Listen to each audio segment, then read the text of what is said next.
हरे कृष्णा, राधे राधे, जय श्री राम। कैसे हो दोस्तों? स्वागत है आपका हमारे एक और नए वीडियो में। आज की वीडियो में हम जानेंगे भगवान महादेव को नवरात्रि में जल चढ़ाने से क्या होता है। जी हाँ दोस्तों, भगवान महादेव की उपासना 12 महीने की जाती है, लेकिन कुछ विशेष तिथियों में भगवान भोलेनाथ को जल चढ़ाने से क्या लाभ होते हैं, आज की वीडियो में हम बताएंगे। भगवान महादेव को यूं तो हर दिन जल चढ़ाया जाता है, क्योंकि भगवान महादेव की पूजा करने से सभी देवी देवताओं की पूजा हो जाती है। महादेव की जो जलाधारी होती है, वहां पर सभी देवी देवताओं का वास होता है। इसी कारण से भगवान की पूजा, भोलेनाथ की पूजा करने से सभी देवताओं की पूजा हो जाती है। महादेव को जल चढ़ाने से सभी ग्रह, जो कुंडली के ग्रह दोष होते हैं, वह भी शांत हो जाती है, क्योंकि भोलेनाथ की जलाधारी में ग्रहों का वास होता है। इसीलिए जब भगवान को जल चढ़ाते हैं, महादेव को जल चढ़ाते हैं, तो भी हमारे ग्रह सभी शांत हो जाते हैं।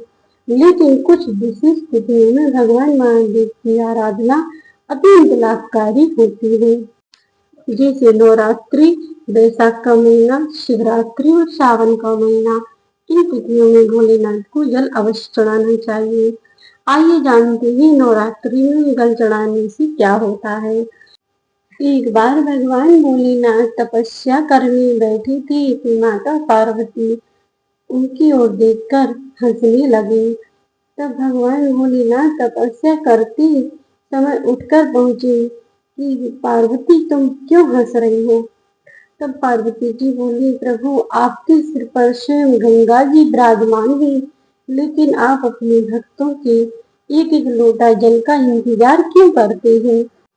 इस पर शिव जी माता पार्वती जी से बोले, ही पार्वती, तुम नहीं जानती, जब हमारे हृदय में जलन होती है, जो विष युक्त जलन हमारे कंठ में होती है, वह जब एक लोटा भक्त जल चढ़ाते हैं पूरी श्रद्धा और भक्ति और भाव से और उनके अपने आंसुओं से, तब हमारी जलन शांत होती है। इसी से हम अपने भक्तों का इंतजार करते हैं।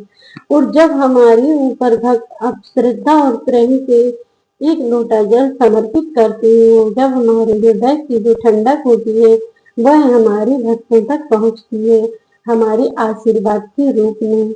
इस पर पार्वती जी पुनः कहने लगी, प्रभु, आपकी लीला जो अपरंपार है, आपने किसी को गरीब बनाया है, किसी को अमीर बनाया है। ऐसा सुनकर भगवान महादेव कहते हैं, मैं किसी के साथ भेदभाव नहीं करता हूँ। प्राणी के उसके कर्म ही उसे अमीर और गरीब बनाते हैं। जो जैसा कर्म करता है उसको वैसा ही फल मिलता है। लेकिन मेरी शरण तक जो आ जाता है और मेरे ऊपर एक लोटा जल समर्पित पूरी श्रद्धा और भावना से करता है, मैं उसका साथ देता हूँ। इस पर माता पार्वती अत्यंत प्रसन्न हुई और भगवान महादेव से कहने लगी, प्रभु, आज से जो तुम्हारे लिए जल चढ़ाएगा उसकी रक्षा मैं भी करूंगी। इसी कारण से जो भगवान महादेव को जल चढ़ाता है उसकी रक्षा पार्वती जी स्वयं करती हैं। और नवरात्रि में यही कारण से भगवान महादेव की उपासना की जाती है, क्योंकि भगवान महादेव की उपासना से माता पार्वती जी प्रसन्न हुई। नवरात्रि के दौरान भगवान महादेव शिव की आराधना करना आध्यात्मिक और पौराणिक दृष्टि से अत्यंत महत्वपूर्ण माना जाता है।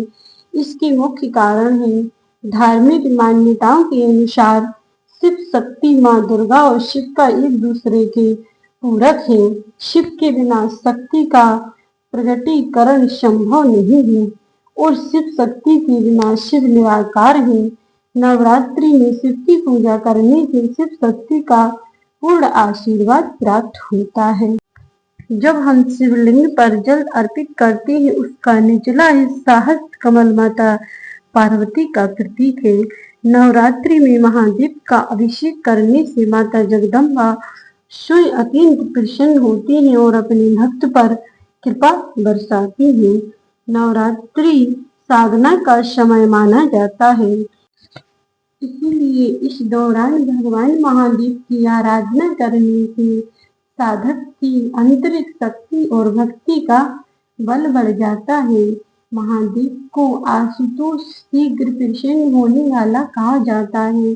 नवरात्रि के पावन दिनों में शिव स्तुति, कथा श्रवण या शिवलिंग पर जल चढ़ाने से मनचाहा फल प्राप्त होता है और जीवन के कष्टों का निवारण होता है। ज्योतिषीय मान्यताओं के अनुसार नवरात्रि में शिव जी की पूजा करने से कुंडली के विभिन्न ग्रहों से दोषों से, विशेष प्रकार चंद्रमा से संबंधित दोषों का प्रभाव कम हो जाता है।